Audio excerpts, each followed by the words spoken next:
नमस्कार दोस्तों, आज का हमारा टॉपिक है कि बोर्ड एग्ज़ाम 2023 में कक्षा 12वीं के छात्र फिजिक्स की तैयारी कैसे कर सकते हैं कि उनका 95 प्लस यानी कि अधिक से अधिक अच्छे से अच्छा मार्क्स आए। तो इसी के बारे में हम बात करेंगे। तो चलिए पहले देखते हैं हम सिलेबस यानी कि पाठ्यक्रम। ये सबसे ज़रूरी चीज़ है जो कि छात्र नहीं समझते हैं। पाठ्यक्रम सबसे ज़रूरी है। अगर आप पाठ्यक्रम नहीं देखते हैं, नहीं समझते हैं, तो ये सबसे बड़ी गड़बड़ी है। ये चार्ट आपको बना के यानी कि किसी पेपर में लिख के आपको रख लेना है, अपने पास रखना है, टेबल पर रखना है, कहीं भी रखो ताकि आप हमेशा देख सको। सिलेबस बहुत ज़रूरी चीज़ है, ये हर टॉपर का एक सीक्रेट है। ठीक, तो सबसे पहले आपको क्या करना है कि सिलेबस में देखना कि है क्या। तो इसमें दो पार्ट होते हैं यानी कि खंड क और खंड ख, दो पार्ट होते हैं। तो वास्तव में स्थिर विद्युतिकी जो कि आपको 8 नंबर देती है और धारा विद्युत जो कि आपको 7 नंबर देती है, और इसी तरीके से धारा का चुंबकीय प्रभाव है, ये भी आपको 8 नंबर दे देता है, और वैद्युत चुंबकीय प्रेरण तथा प्रत्यावर्ती धाराएं ये आपको 8 नंबर देता है, और वैद्युत चुंबकीय तरंगे आपको 4 नंबर दे देती है। और इसी क्रम में प्रकाशिकी जो कि सबसे बड़ा चैप्टर है, ये माना जाता है कि सबसे बड़ा चैप्टर है, लेकिन सबसे ज़्यादा अंक भी तो देता है, 13 अंक देता है। ठीक, और ये इजी भी है, ये हार्ड नहीं होता है।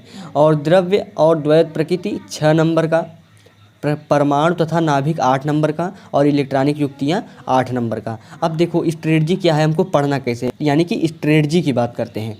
ठीक, देखो 35 नंबर आपको पार्ट 1 से मिलेगा, ओके, और 35 नंबर आपको पार्ट 2 से मिलेगा।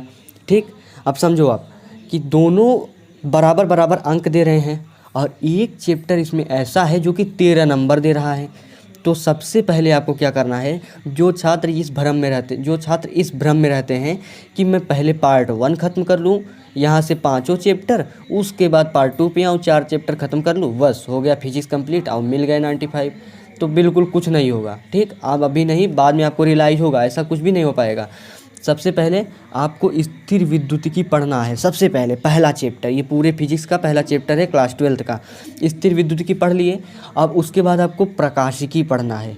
अब देखो मैं ऐसा क्यों बोल रहा हूँ, इधर के जितने भी पार्ट हैं, ठीक, पार्ट 1 के जितने भी चैप्टर हैं वो थोड़ा टेक्निकली है, ठीक है, और इसमें थोड़ा सा थ्योरेटिकल चीज़ है। ठीक, यानी कि ये थ्योरी पार्ट हो जाता है, इसमें याद करना पढ़ना ये थोड़ा मतलब समझ लो कि दिमाग को थोड़ा सा रिलैक्सेबल होते हैं, और ये टेक्निकल होते हैं यानी कि बहुत दिमाग लगाना पड़ता है।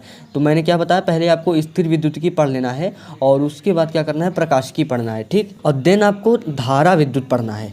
ठीक, इसी क्रम में धारा विद्युत पढ़ो, और उसके बाद जब आप ये कंप्लीट कर लो आप तुरंत आ जाओ द्रव्य और द्वैत प्रकृति। उसके बाद आपको क्या करना है, धारा चुंबकीय प्रभाव पढ़ना है, और इधर से परमाणु तथा नाभिक पढ़ना है, समझो। उसके बाद आपको वैद्युत चुंबकीय प्रेरण पढ़ना है और इलेक्ट्रॉनिक युक्तियाँ पढ़ना है। ठीक, और तब आपको आके विद्युत चुंबकीय तरंगे सबसे लास्ट में पढ़ना है, क्योंकि सब याद करना पड़ता है। बहुत ही छोटा चैप्टर, 4 अंक देता है, बहुत छोटा चैप्टर है, सब चीज़ें याद करनी पड़ती है, कुछ भी टेक्निकल नहीं है, सब चीज़ें याद करनी पड़ेंगी। तो इस तरीके से आपको पढ़ना है। ठीक, और ध्यान दो, उसके बाद क्या करना है, थोड़ा सा सिलेबस को आपको जल्दी पढ़ना है। ठीक, सिलेबस आपको जल्दी पढ़ना है ताकि आप दोबारा फिर से सारी चीज़ें रिवीजन कर सको। अब रिवीजन करोगे कैसे, फिर से पूरा स्थिर विद्युत की फिर से शुरू कर दोगे, बिल्कुल नहीं।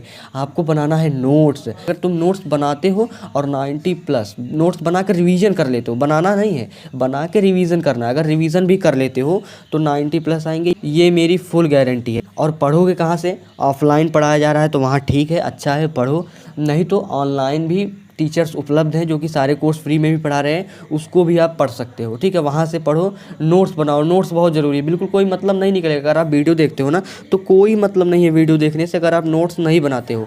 सबसे पहले सिलेबस को देख लिए, एक नोट्स में, एक कॉपी में, पेज में लिख के रख लो। उसके बाद क्या करना है आपको, उसके बाद आपको क्रम वाइज पढ़ना है, पहले इसमें, फिर इसमें, फिर इसमें, फिर इसमें। ठीक, और उसके बाद क्या करना है, नोट्स बनाना है। ठीक, नोट्स बना के उसको रिवीजन करना है, और सिलेबस को क्या करना है, जल्दी पढ़ना है। तो इस तरीके से अगर आप फिजिक्स पढ़ोगे तो आप 90 प्लस ले आओगे, ये मेरी गारंटी है। और लास्ट में एक चीज़ याद रखना कि सबसे पहले बहुविकल्पी चीज़ों को डेली रिवाइज करना।